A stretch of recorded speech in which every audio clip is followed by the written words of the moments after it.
Jeff Landry takes aim at the reporting on a Senate bill that would cripple the public's access to government records. The governor called the reporting malpractice. In its current form, the bill would allow Louisiana governments at all levels to withhold records on how government decisions are made. Those records could include public officials, emails, texts, and calendars. Landry was asked how he can tout transparency while supporting a bill that could keep taxpayers from finding out how their government makes decisions. Attorney General Liz Murrow says she and the governor are not against transparency, and the bill is not an attempt to hide all decision making from the public.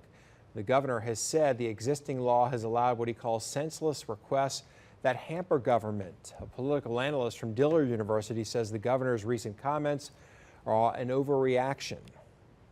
The reporting that's going on is literally malpractice. This is a complete misrepresentation by the press and by those organizations who consistently want to do nothing more than to chill honest debate between those elected officials and others and their constituency in trying to shape the public policy. So I'm not sure what the governor is talking about in terms of malpractice. I mean, they've just been stating facts.